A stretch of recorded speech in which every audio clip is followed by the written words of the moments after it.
Alô mundo, uma boa noite a todos, que a paz esteja convosco. Nós estamos aqui para meditar um pouco sobre 1 Coríntios, capítulo 13. Hoje nós vamos ler a partir do verso 7 em diante, amém? Diz assim: tudo sofre, tudo crê, tudo espera, tudo suporta. A caridade nunca falha, mas havendo profecias serão aniquiladas. Havendo línguas cessarão, havendo ciências desaparecerá. Porque em parte conhecemos, em parte profetizamos. Mas quando vier o que é perfeito, então o que é em parte será aniquilado. Quando eu era menino, falava como menino, sentia como menino, discorria como menino. Mas logo que cheguei a ser homem, acabei com as coisas de menino. Porque agora vemos por espelho e enigma, mas então veremos face a face. Agora conhecemos em parte, mas então conhecerei como também sou conhecido. Agora, pois, permanece a fé, a esperança e a caridade, e estas três, mas maior desta é a caridade. Bom, se há um texto que nós precisamos entender bem o contexto dele, é esse aqui, né? Por quê? Porque nós começamos o versículo 7 dizendo assim: tudo sofre, né? Ou tudo suporta, tudo crê, tudo espera, tudo suporta. E aí a gente acaba levando por um caminho meio que errado, que é aquele caminho de que a pessoa pode fazer o que quiser, porque eu amo, ela está liberada para agir como quer comigo, para tomar a atitude que quiser, e eu não tenho sentimento, não tenho emoção, e aí vai ficar tudo certo. Na verdade, não é bem assim que funciona o negócio, né? Se a gente for entender isso, o que Deus está querendo dizer para nós, ele fala, sim, de tudo sofre, tudo crê, tudo suporta, tudo espera e tudo suporta. Mas o contexto da história aqui é o seguinte: nós estávamos falando de dons, né, acerca dos dons, profecia, palavra do conhecimento, palavra da ciência. A gente vinha conversando sobre isso. Aí ele fala: vou mostrar um caminho mais excelente. E aí começa a expressar o amor, explicar o amor segundo aquilo que Deus permitiu a ele. E esse tudo sofre, tudo crê, tudo espera, tudo suporta, ele está falando sobre o quê? Sobre o comportamento da igreja. Concorda comigo? Certo, então ele está usando o comportamento da igreja, e ele está falando que na igreja tem problemas, que a igreja precisa se despertar, que a igreja está fazendo algumas coisas que ele não concorda, que não é de Deus, aí, inclusive tem alguns pecados que precisam corrigir. Ele vai continuar falando sobre esses ajustes que precisam ser feitos, e ele usa o amor para dar uma base para esses ajustes, né? Porque é o que ele está dizendo, ó, se eu tiver dom, se eu fazer as coisas, se eu souber segredos, de nada me adianta, nada sou se não tiver amor, de nada vale isso, não é?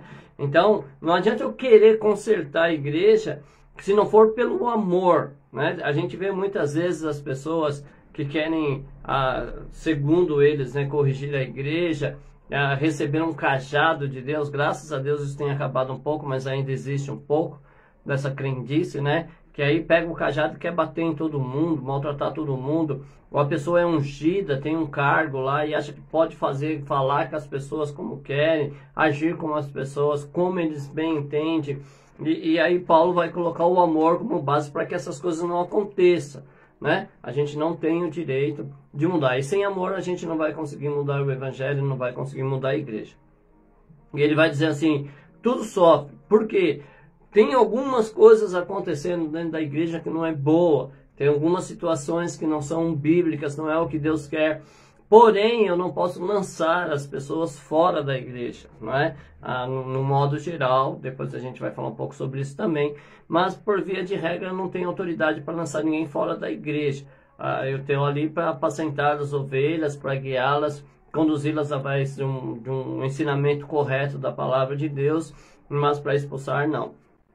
E a gente sofre, né? A gente sofre porque um é mais teimoso que o outro, porque alguém quer ter partido, não, eu sou de Paulo, eu sou não sei o quê. Alguém quer achar porque tem o dom, é especial, eu sou profeta, não sei o quê, eu sou de Cristo. É confusa a administração de uma igreja, ela é muito confusa porque tem esses problemas que nós estamos estudando desde lá, quando foi escrito 1 Coríntios, né? Então veja que todo esse tempo a gente já teve para corrigir, não conseguimos ainda corrigir esses problemas da igreja. Ainda hoje tem partidarismo, ainda hoje tem um monte de coisa que não deveria existir no meio evangélico, mas graças a Deus que está nos dando a oportunidade da gente fazer diferente. Então a gente sofre, quem ama de verdade sofre. Tudo crê, não é? Esse tudo crê, tem uma tradução que diz assim, tudo crê no melhor das pessoas, não é? É que na verdade, Paulo está instruindo a igreja, né? Então tenta entender isso. Paulo está instruindo a igreja e ele está dizendo assim, ó, a igreja tem algumas coisas, algumas dificuldades, mas isso não pode ser um motivo para impedir. Se você tiver amor verdadeiro, você vai acreditar no melhor, você vai acreditar, né, que vai ser possível corrigir, você vai acreditar que nós podemos voltar, lembrar das primeiras caridades, voltar a praticar as primeiras obras, como Cristo nos ordenou, não é? Enfim, nós vamos crer em tudo, nós podemos acreditar que há uma solução para aqueles que estão causando divisão, que eles podem cair na consciência, até para aquele jovem que está dormindo com a mulher do pai dele, há uma solução. Paulo ordena que a gente tire ele, né? Tem coisa que tem que ser tirado mesmo da igreja, não dá para ficar admitindo. Se ele se arrepender e quiser voltar, as portas estão abertas. Se ele não quiser, o que nós podemos fazer? A decisão não cabe a nós, é que nem a Santa Ceia, ninguém pode tomar a decisão de alguém participar ou não da ceia, é um autoexame que tem que ser feito. Tudo que? Tudo espera, né? Voltando lá, é a igreja quem tem que esperar, irmãos, não é? Por quê?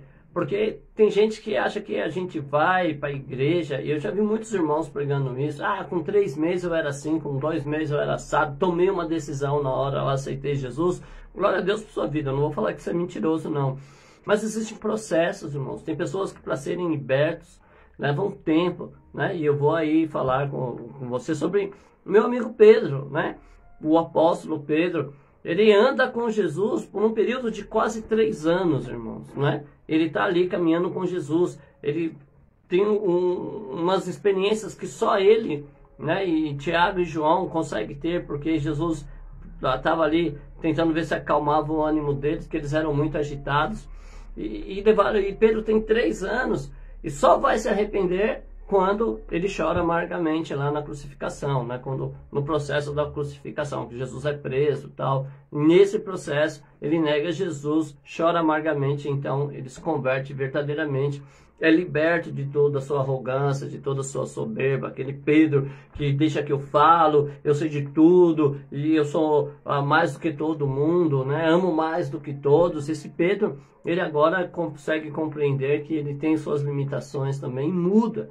Então é um processo. Algumas pessoas chegam na igreja e com 6 meses já leram a Bíblia, já mudaram seus usos e costumes, já abandonaram seus vícios, já, né, sei lá, já fizeram grandes coisas para o Evangelho. Algumas levam mais tempo, irmãos. É por isso que tem que esperar. O amor da igreja tem que ser forte o suficiente para esperar esses que são mais fracos, que não vão conseguir em um mês, que às vezes vão levar 10 anos, 20 anos. Vamos pegar a história de um dos grandes homens da Bíblia, Moisés. Moisés, ele nasce 40 anos no Egito, né? Passa 40 anos lá. Depois, para preparação, 40 anos de deserto, né? Para depois 40 anos fugindo, para 40 anos guiar o povo. Então, qual é o tempo da obra da vida de cada um? Nós não sabemos, irmãos. Mas pensa que se em 2 anos os apóstolos fazem uma reunião ali disciplinar e dizem assim, ó, na verdade é o seguinte, cara, a gente está servindo a Jesus, a gente está lutando aí e a gente precisa de pessoas mais santas, a gente precisa de pessoas que sejam mais libertas, Pedro não pode andar com nós, vamos descartar Pedro. Imagina a história do Evangelho se Pedro é descartado com 2 anos e meio antes do real encontro que ele teve, né, da real mudança que ele teve. Como é que seria o nosso Evangelho se não tivesse a história de Pedro como líder da igreja? Como é que seria esse Evangelho? Então, tenha paciência, né? Espere.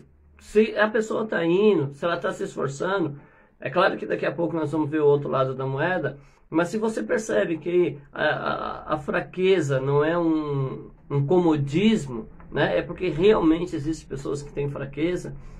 Algumas dizem que é o espinho, eu não concordo com isso, mas algumas têm fraquezas que se repetem durante o processo de libertação. Espera, irmãos, não é? Uma hora Deus faz a obra.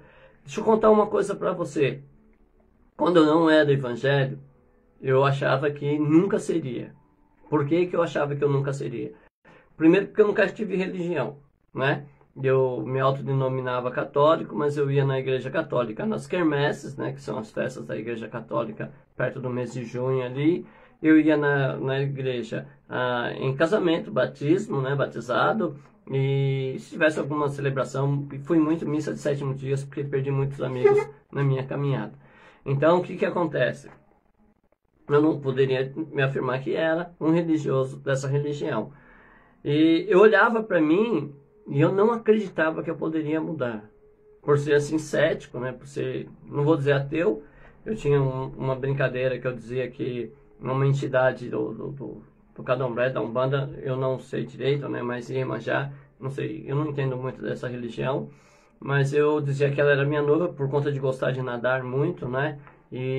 Mas eu não era seguidor, né? Eu nunca fui um devoto de nada na vida. E eu achava que não tinha como Jesus me mudar. E depois da vida que eu levava, né? Eu tinha prazer. Eu me lembro que a Adriana me convidou umas 2 vezes para ir na Luz do Mundo, ainda quando eu era lá no Jardim Brasília, onde depois, acho que era a Rua da Feira ali perto ali. E eu fui e eu estava indo um dia com dinheiro no bolso, né? E aí eu ouvi uma voz dizendo assim, ó, vai lá pegar um negócio lá. E eu pensei, não, tô indo para a igreja, né? Não vou pegar nada, vou para a igreja. Essas coisas são, ó o pensamento, essas coisas são pecado. Mas aí uma outra voz diz assim, você fez isso a vida inteira, agora que você está indo para a igreja se tornou pecado. E como eu lia muito algumas revistas de outras religiões que afirmam que o pecado não existe, né? Só a ausência da verdade. Eu falei, tá vendo, tô ficando louco mesmo. Aí acabei não indo nem para a igreja naquele dia e foi que um bom tempo sem ir. Então eu não acreditava que Deus podia me mudar. Eu fui para a igreja, mas eu não acreditava que Deus podia me mudar, né? Uma pessoa extremamente tímida, uma pessoa com dificuldade de comunicação e oprimida mesmo. Quando os irmãos começaram a dizer então que Deus poderia querer me usar através da palavra de Deus, né, os profetas da época, eu olhava para aquilo e ficava pensando, meu, esses caras são doidos de pedra, porque como é que eu vou ficar lá na frente falando? Não tinha essa intenção, não tinha dentro de mim uma capacidade de acreditar que isso aconteceria. Fazer uma live, por exemplo, né? Quando naquela época eu podia acreditar que um dia eu poderia fazer uma live, que sabe, sei lá quantas pessoas pode ouvir, né? Depois ainda joga lá no YouTube. Mas tá bom. Então, se Deus fez a obra em mim, eu acho que Deus salva qualquer um, irmãos. Se a gente tiver paciência, disciplina e paciência. Se você não assistiu Spirit, eu assisti 1.500 vezes ou mais. Quando meu filho Alex era pequeno, ele assistia sequencialmente, assim, várias vezes. E tem uma cena que o domador dele fala isso, né? Disciplina e paciência são o que a gente precisa para colocar as coisas no eixo. Então, a gente precisa ter isso, paciência, esperar, né? Talvez a pessoa não vá ser exatamente o que você espera que ela seja, que ela também não é obrigada a isso. Deus é que tem um plano na vida dela. E esse processo pode demorar um pouco mais. Mas se ele não tiver o apoio da igreja, né, se nós não apoiarmos, se nós não estendermos a mão para ele, vai ficar muito mais difícil, não é? Muito mais difícil.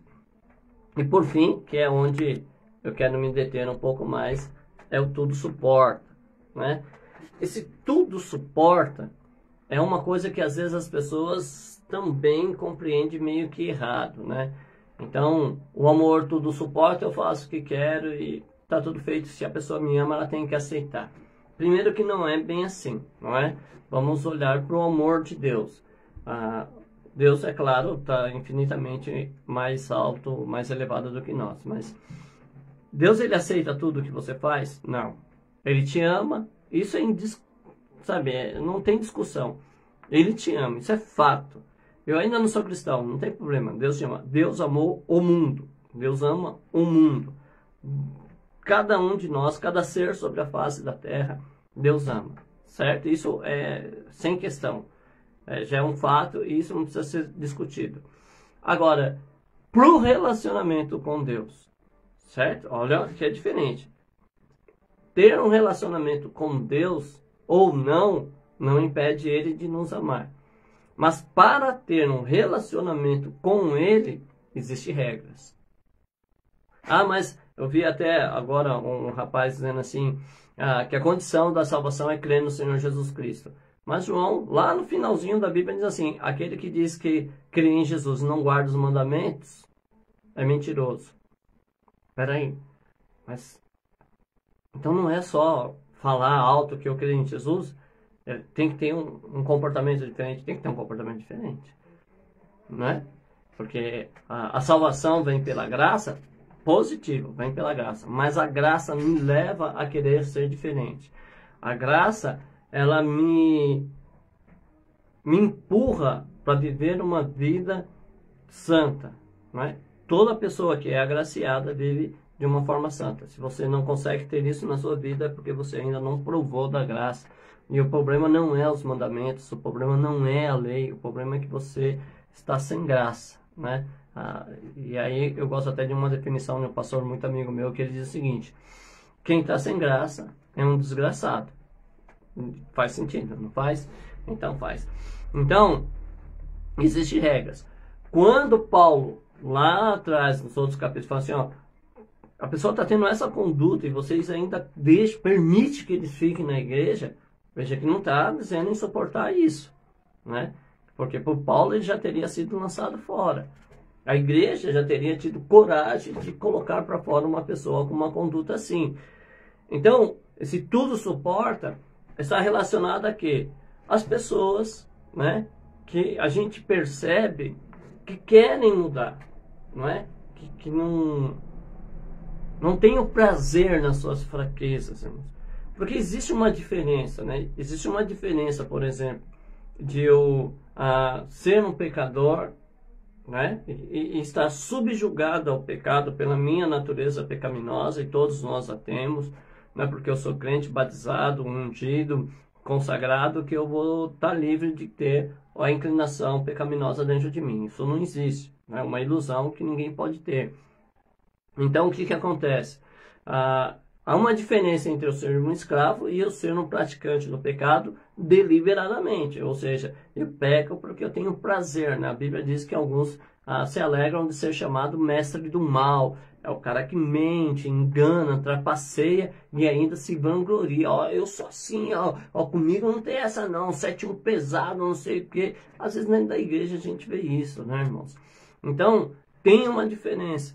E esse tudo suporta é para aqueles que estão demonstrando o desejo da mudança, mas que são fracos, precisam da nossa ajuda.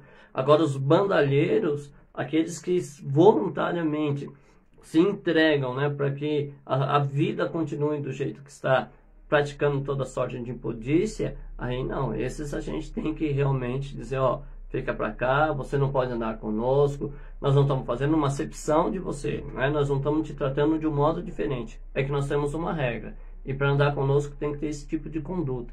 Esse seu tipo de conduta não condiz com a gente. Falei, né, ontem, eu estava num estudo sobre o caráter do obreiro cristão, relacionado lá em 1 Timóteo, no capítulo 3, tem uma lista lá das qualidades e virtudes que um obreiro tem que ter para que possa ser obreiro. E às vezes a gente, né, não sei que espírito se apodera da gente, a gente sabe que a pessoa não tem, mas a gente quer dizer que é, né? A pessoa não está obedecendo, a pessoa não dá, por exemplo, a pessoa tem uma vida totalmente contrária àquilo que a Bíblia diz, mas a gente, sei lá, a gente parece que pede para ser enganado, né? E fica honrando. A Bíblia nos diz que nós devemos não ser apressado a dizer santo é, mas uma pessoa faz um movimento qualquer na igreja, a gente porque nos falta a palavra, né? Nos falta o conhecimento da palavra. Então precisa ter um comportamento diferente. Então quem que nós devemos suportar? Nós devemos suportar aqueles que, embora sejam escravos do pecado, estão buscando a libertação, né? São pessoas que é fácil distinguir, né, irmãos? O comportamento humano é de fácil leitura, graças a Deus. A gente aprendeu isso através da Bíblia, através das coisas que a gente ouviu ao longo desse caminho. Mas é muito simples. Jesus diz assim, ó, pelo fruto conhecereis a árvore, não é? Pelo fruto conhecereis a árvore. E aí a gente começa a ver então que algumas pessoas, o fruto dela é um fruto ruim, não é? Então não é uma árvore boa. As palavras dela são ruins, ela só tem palavras de crítica, ela só julga, condena e amaldiçoa a pessoa, só ela é certa, sabe mais do que todo mundo, como o apóstolo Pedro no começo da sua fé, quem mais? Se rebela, né? Eu tive o desabor de ver um jovem num grupo de estudo da palavra de Deus dizendo assim: eu sou rebelde, mas Deus me usa, né? E aí os irmãos ficaram quietos, como se tivessem aceitado a palavra dele, eu não sei. E eu fiquei triste, né? Triste porque eu disse para ele, eu falei, ó, eu não concordo com isso, né? Mas eu fiquei triste porque, na verdade, outras pessoas estavam lá e se diziam amigo dele e não corrigiu ele, né? Não corrigiu ele. E é triste ver isso, né? Que o amor às vezes aceita esse tipo de colocação, né? Então a gente, por exemplo, é rebelde, é desobediente. Hoje, graças a Deus, tem mudado um pouco, mas ainda de vez em quando a gente encontra um louco que diz assim: meu negócio é com Deus, não é com os homens. E a gente acha que isso é uma virtude, né? Diz, meu negócio é com Deus, não é com o homem. E aí a gente fica pensando no seguinte: gente, como que eu posso ter um negócio com Deus se eu não tenho com os homens? Se todo o ensinamento de Jesus, vocês já prestaram atenção nisso? Se o ensinamento de Jesus não foi como eu me relacionar com Deus. Preste atenção lá. A grande maioria dos ensinamentos de Jesus foi como eu tratar o meu próximo. Foi como eu tratar o meu semelhante, né? Não tem, tirando a oração, algumas outras coisas, mas a grande maioria dos ensinos de Jesus é eu tratar o próximo. O sermão da montanha está diretamente ligada em como eu me relacionar com o meu próximo. Porque ele diz assim: o que você fizer com um dos meus pequeninos, faz a mim. Então, se você se relaciona bem com alguém, você está se relacionando bem com Jesus. Mas aí a pessoa vai para a igreja, cheia de um espírito lá que ele chama de Deus. E aí fica agredindo pessoas, brigando com pessoas, destruindo, perseguindo. É horrível isso, né, irmãos? É horrível. De vez em quando a gente conversa sobre algumas coisas do passado. E eu tive o desabor de estar num lugar, né? E, bom, eu sou pentecostal, né? Você é pentecostal, então vamos lá. Nós estávamos numa vigília, né? E fui lido durante eu lembro como se fosse agora, irmãos, né? Durante a vigília toda, o irmão que estava dirigindo a vigília, ele deu lá a necessidade de ordem no culto, né? Que nós vamos falar um pouco disso na semana que vem, né? Capítulo 14, verso 26. E ele leu esse texto várias vezes durante a vigília. A necessidade da ordem do culto, a necessidade do ordem do culto, né? E aí, veja o que diz no verso 30. Mas se a outro que estiver sentado for revelado alguma coisa, cale-se o primeiro, né? E aí um irmão estava falando algumas coisas lá, e uma irmã levantou para entregar lá, e eles esqueceram que tinham lido isso várias vezes e fizeram a senhora sentar lá. E aí passou-se a vigília, e no finalzinho lá da vigília, quem é pentecostal, vigília pentecostal, sabe do que eu vou falar, a gente entrega os recados, abre-se a oportunidade para que, se alguém tiver alguma profecia, alguma revelação para trazer para a igreja, isso seja feito. E eu me lembro, a imagem é muito clara, como se eu estivesse vendo a imagem agora, né, de um jovenzinho, não lembro a face dele, eu lembro que ele tinha um cabelo um pouco mais acrescido do que o meu está agora, ele estava com um terno vinho, e ele abraçou a Bíblia assim, né, e baixou a cabeça com humildade, chegou diante dos irmãos que estavam no altar e disse: eu conheço o seu ministério, eu conheço o irmão, vou lá na igreja do irmão várias vezes, mas eu quero dizer aqui que quando Deus ia tomar aquela irmã que os irmãos fizeram sentar, era Deus, e que houve uma manifestação aqui que provinha do diabo. E um irmão que estava no púlpito, ele deu um pulo, e por ele ser grande fisicamente, né, daquele barulhão assim no púlpito, bateu assim no peito: onde eu tô, o diabo não vai. E eu pensei assim: cara, achei alguém que deve ter mais santidade do que Jesus, né? Eu pensei comigo, eu estava lá perto da porta, sempre gostei de ficar perto da porta da igreja, mas eu pensei comigo: rapaz, que absurdo, uma pessoa como essa não lê Bíblia não, cara. Porque Jesus está jejuando 40 dias e 40 noites, né? Antes de começar o ministério. Você já leu isso? Mateus capítulo 4. Quem que aparece lá que a Bíblia diz? Não é Satanás para tentar Jesus? Por que que o homem se colocou numa posição de uma santidade, uma autoridade, sei lá o que ele quis expressar lá, maior do que Jesus? Não é? Porque eu não consegui compreender. Mas o que acontece? Às vezes a gente acaba aceitando esse tipo de coisa, porque a gente, né, a Bíblia diz que nós erramos por não conhecer nem as Escrituras, nem o poder de Deus, e tem gente que não quer saber de Bíblia, quer ficar sabendo de história contadas por aí, não é? A gente precisa tomar muito cuidado. Então a gente suporta quem quer mudar. Quem não quer mudar, a gente descarta. Ah, pastor, a gente não pode descartar. Na verdade, não somos nós que descartamos, são eles, não é? Eu, por exemplo, eu não vou em um monte de lugares que as pessoas gostam de ir. Por quê? Porque tem essas condutas que a Bíblia não aprova e eu não consigo entender na minha cabeça, irmãos. É porque eu sou ignorante, pequeno, falta de cultura, mas na minha cabeça eu não consigo entender como Deus pode se manifestar num lugar que estão publicamente praticando tudo o que ele diz para não fazer, inclusive algumas coisas que a Bíblia declara ser do diabo, né? Então, eu não consigo ver uma conexão Deus se manifestando num lugar onde está sendo praticada publicamente, conhecidamente, obras do diabo, né? Eu não vejo essa conexão. Inclusive, hoje um irmão postou lá, né, que não dá para ser noiva de Cristo tendo um caso com o diabo, não é? Mas é bem isso que muitas igrejas têm hoje. Por quê? Porque se pratica um monte de coisa errada, né? Se dizendo, eu sou a noiva de Cristo, mas aceita um monte de coisa errada, se pratica um monte de coisa errada, publicamente, assumidamente, e ainda diz que Deus vai estar lá. Eu tenho essa dificuldade de ver essa conexão. Mas a minha confissão de fé, eu acredito que Deus faz o que eu desacredito. Mas acredito que Ele pode fazer. Agora, eu tenho minhas dúvidas, né? E se eu estiver errado, Deus que me perdoe. Mas o meu Deus, o Deus da Bíblia que eu li, né? Eu tenho alguns exemplares bíblicos em casa, porque eu gosto de fazer comparações, essas coisas. E a versão que eu mais gosto é a João Ferreira de Almeida Simples, lá com rodapé. Essa é a Bíblia que eu mais gosto.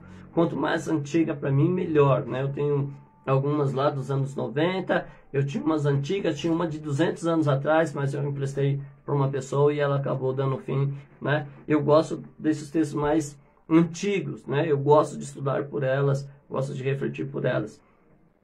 Mas existem muitas coisas mudando também, a gente também tem que tomar cuidado com isso, né? Porque Satanás, ele sabe que se ele mudar o texto bíblico e as pessoas aceitarem isso, ele já corrompeu a igreja. Então, o Deus das Bíblias que eu li, que eu comparei, às vezes eu pego algumas versões pela internet para entender, compreender, né? Pego o dicionário, dou uma amplificada nos sentidos da palavra. Em tudo isso, o meu Deus é santo. E em nenhuma parte disso ele tem concordância com as coisas do diabo. E tem até uma passagem muito forte, né?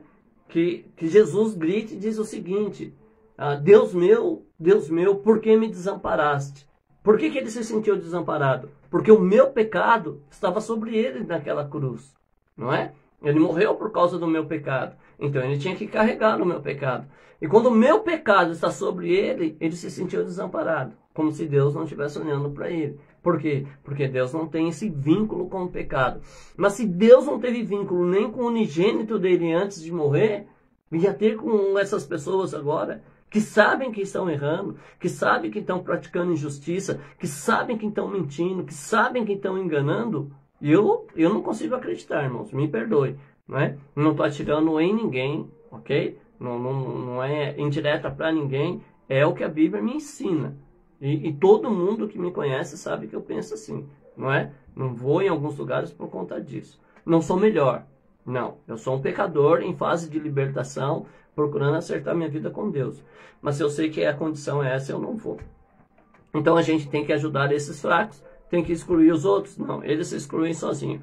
Mas deixa eu terminar, hoje deixa eu ver aqui, tem 1 minuto, não vai dar para falar em 1 minuto, mas eu vou dar uma resumida nessa outra parte, porque ele fala sobre o fim dos tempos, né? Ele diz, a caridade nunca falha, havendo profecias serão aniquiladas, havendo línguas cessarão, havendo ciências desaparecerá, todos nós sabemos disso, né? As profecias dizem respeito as coisas vindouras desse tempo, algumas, né, que nem as revelações de Apocalipse falam daquelas coisas que nós vamos viver no céu, como ele viu, como é o templo, como é o tabernáculo de Deus com os homens, algumas coisas que vão acontecer, mas a grande maioria é relacionada à nossa vida aqui na Terra. As línguas serão aniquiladas, porque a língua é uma coisa de Babel, e foi a mistura de língua foi lá. Antes se falava uma mesma língua, quando nós estivermos no reino falaremos uma mesma língua também. Qual é o idioma? Eu não sei, não me pergunte. Se alguém souber, por favor, nos ajude aí, depois a gente esclarece. Havendo ciência desaparecerá, porque em parte conhecemos, em parte profetizamos, e quando eu era menino falava das coisas de menino, sentia como menino, discorria como menino, mas logo que eu cheguei a ser homem, acabei com as coisas de menino, porque agora vemos em espelho, mas então veremos face a face. Ou seja, nós estamos num tempo que somos criança, nós estamos num tempo que ainda estamos passando por uma mudança, por uma transformação, como uma criança que está sendo moldada, né? Tá crescendo, está aprendendo. Mas um dia virá, e nós vamos ser então aperfeiçoados, e como ele é, nós veremos. E aí ele diz que permanece a fé, a esperança e a caridade. Mas o maior desta é a caridade. Ou, como eu pedi licença para vocês, o amor. Aí eu preciso lembrar o seguinte. Nós já tínhamos sido alertados que por se multiplicar a ciência, o amor de muitos se esfriaria. Isso não era uma profecia para os santos, tá? Deus não falou assim, ó, a minha igreja vai esfriar. Não é isso. Algumas pessoas também entendem errado isso, né? Isso era porque as pessoas que não são da igreja, as pessoas que não fazem parte do corpo de Cristo, elas permitiriam que o amor esfriasse. A igreja de Cristo não. Por quê? Porque a igreja de Cristo, ela tem o Espírito de Cristo. E Cristo é amor, Deus é amor, não é? Então esse amor entre nós e em nós cristãos não pode se esfriar. Ele tem que ser vivo, né? E depois tem tantos textos para você ler sobre o amor, que não pode ser fingido, não pode ser só por palavra, né? A fé também não pode ser assim. Mas o amor entre os cristãos não pode se esfriar. Ele tem que arder, a chama dele tem que arder dentro de nós. E se não tiver isso na nossa vida, irmãos, a gente precisa se humilhar diante de Deus e começar a buscar isso. Porque essa é a única garantia que nós temos, que o amor vai nos levar a ser agraciado para podermos então entrar no reino do céu. E quem não ama não consegue ver a Deus, irmãos. Porque se você não ama, você não vai acreditar em Deus, você não vai acreditar no sacrifício da cruz, você não vai acreditar em nada, não é? O amor é que vai te levar a isso. Então, permaneceis, e o amor é o maior. Aí, vamos lá ao resumo da ópera. Então, o amor é melhor do que todos os dons, não é? Só que você lembra de Jesus, irmãos? Você já leu a história dele? Você tem uma história com ele, não é? Se você está ouvindo isso, você tem uma história com ele. O que é bacana na história de Jesus? Eu vou contar da minha história de Jesus, não é? Eu vejo isso no Evangelho, então posso acreditar que é a história de Jesus comigo. Eu sou imperfeito. Eu era pior do que eu sou hoje, mas hoje eu ainda sou imperfeito. Jesus, ele me amou. Toda a descrição que nós lemos aqui em Coríntios 13, da paciência, de não buscar o próprio interesse, de não se soberbecer, de não ser leviano, tudo isso Jesus demonstrou na minha vida quando eu mais me sentia apodrecido por dentro, não é? E se tem uma coisa que me fez, eu fiquei 3 anos fora e já passei por muitas vontades de abandonar o Evangelho, de sair, sabe, e esquecer de que um dia eu falei da palavra de Deus. Vez por outra a gente passa por prova e a gente pensa, será que está valendo a pena estar na igreja? Como eu digo, eu não estou aqui para enganar ninguém, dizer que eu sou super crente, eu nunca senti isso. Isso daí para mim, a mentira para mim é uma coisa que não serve, né, irmãos? Então, há momentos difíceis, mas Cristo sempre foi fiel no que ele me prometera e sempre me amou assim. Então ele nunca falhou, né? O amor dele não falhou comigo. Eu sofri, irmãos, porque muitas coisas eu fiz depois de ter conhecido Jesus que eu sabia que não devia ter feito, mas por um momento qualquer, uma loucura, uma insanidade qualquer, acabou acontecendo, não é? E aí eu acredito no perdão, assim como eu acredito no perdão antes de conhecer Jesus, né? Tudo que eu fiz antes, eu acredito que ele me perdoou, e eu tenho procurado ser uma pessoa melhor, né? Não estou fazendo disso a justificação da minha salvação. A minha salvação é pela graça. Mas essa graça me impulsiona a querer ser uma pessoa melhor, não é? Para Deus, uma pessoa melhor, para minha família, para minha sociedade. Então, essa história de Jesus comigo, ela faz eu pensar que eu não posso ser diferente com o meu irmão, porque Jesus falou assim, ó, amai-vos uns aos outros como eu vos amei. Ele estabeleceu um amor, né, uma forma de expressar esse amor. E eu acredito nisso. Nós passamos por momentos difíceis, né?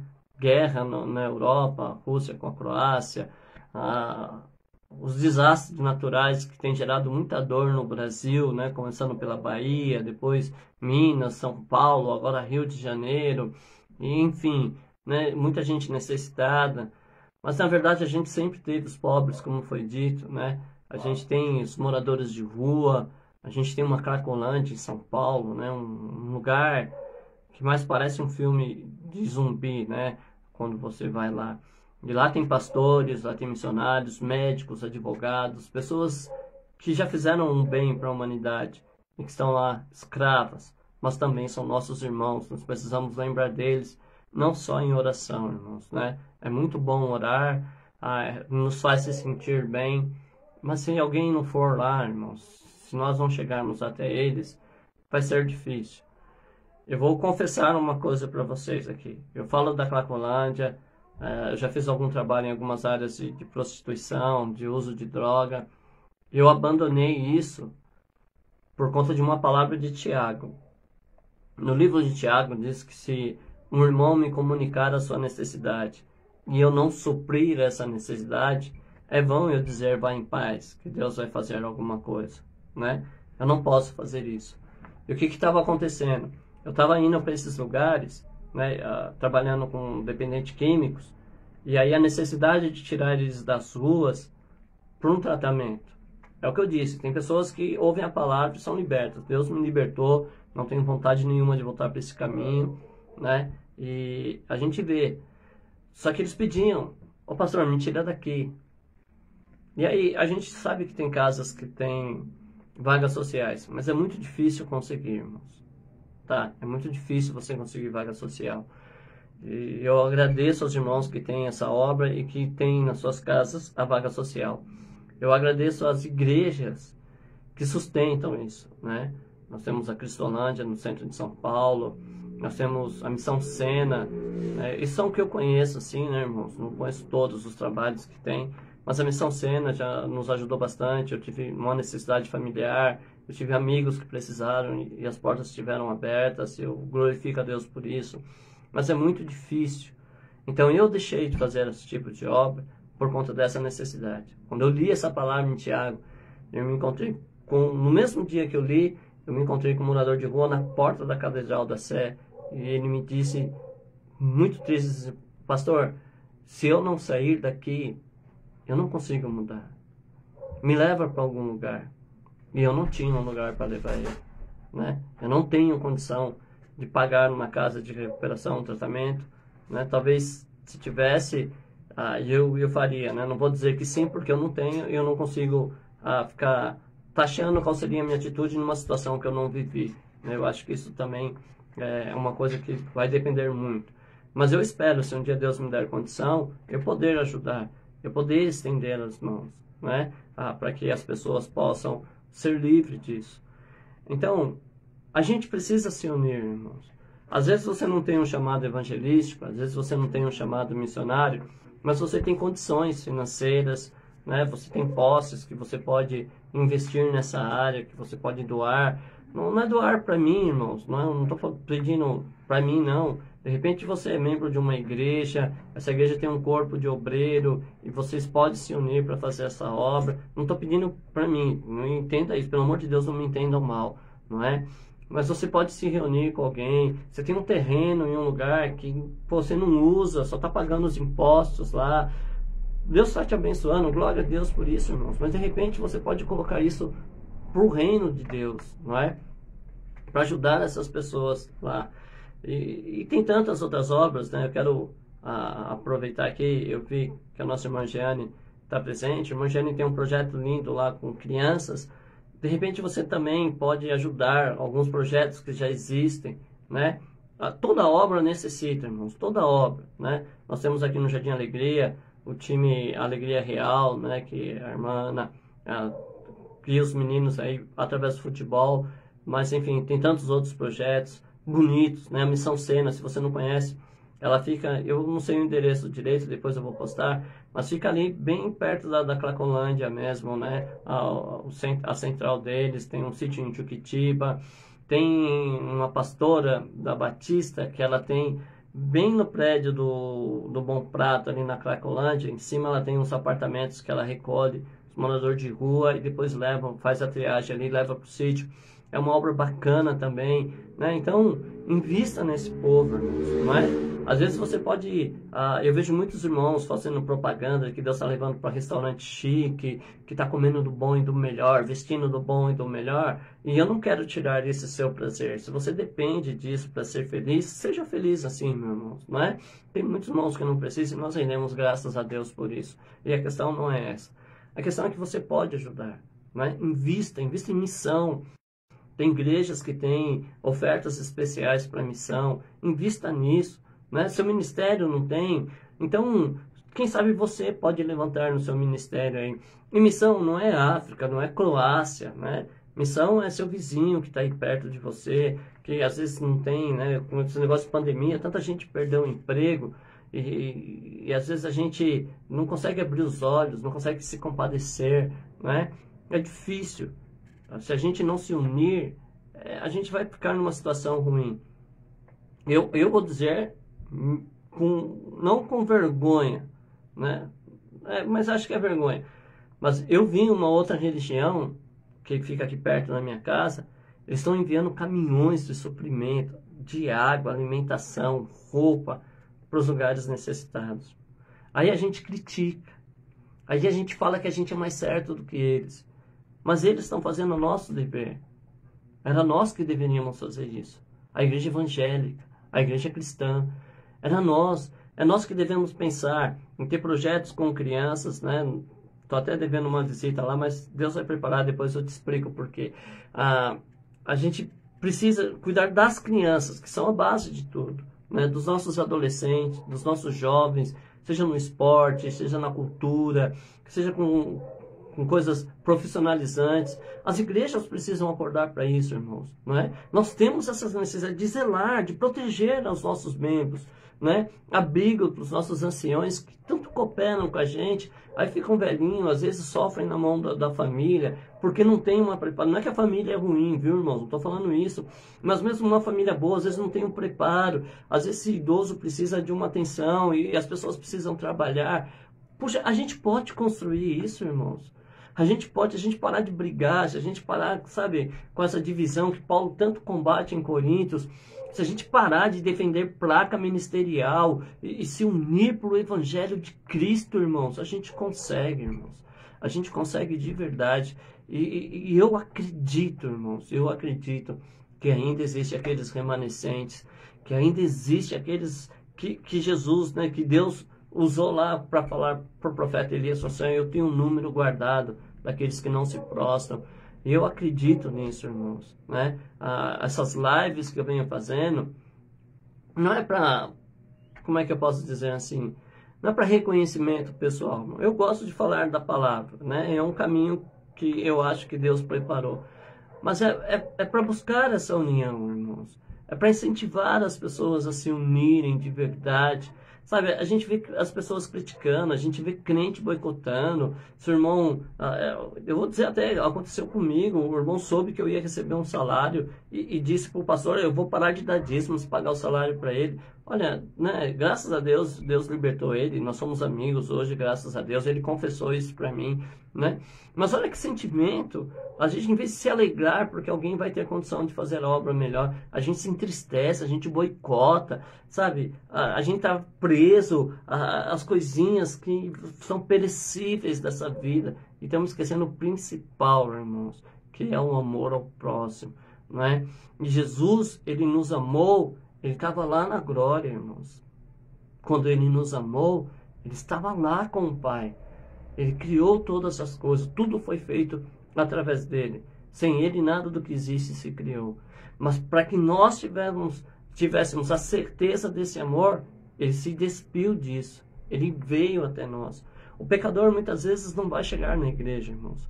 A pessoa que está na Cracolândia talvez não consiga sair de lá se nós não formos a ponte, se nós não formos o braço que vai se estender para puxar ele, né? A pessoa que está se acabando no alcoolismo, a jovem que está se destruindo na prostituição, essa criança que já está crescendo, já influenciada à marginalidade. Se nós não estendermos os braços para elas, irmãos, não resta esperança. E foi para isso que Deus nos deixou aqui. Não para construir prédios, não para edificar lugares empolgantes, mas para salvar vidas. A missão da igreja é fazer discípulo, é resgatar vida, é alcançar aqueles por quem Jesus morreu. Amém? Deus abençoe a todos em nome de Jesus. Um bom final de semana. Se esse sábado não tem live, né? Nós voltamos para o capítulo 14 na segunda-feira, se nós estivermos vivos, se Deus permitir. Conto com a sua oração e faça. Faça o que tiver ao seu alcance, irmão. Tudo que tiver na mão, faça. Eu tenho certeza que Deus vai honrar você. Amém? Senhor Deus, eu agradeço por mais um dia, por mais essa reflexão na tua palavra, que o Senhor abençoe a todos aqueles que forem ouvir, os que ouviram hoje, os que vão ouvir depois, Senhor, através das páginas sociais, e que o Senhor nos conduza sempre nesse amor, que esse amor sempre permaneça em nós, Pai, e que nós possamos crescer juntos, Pai, até a medida de varão perfeito, e essa unidade permaneça para o louvor da tua glória, em o nome do Senhor Jesus. Amém. Bom final de semana, bom descanso. Segunda-feira nós estamos de volta.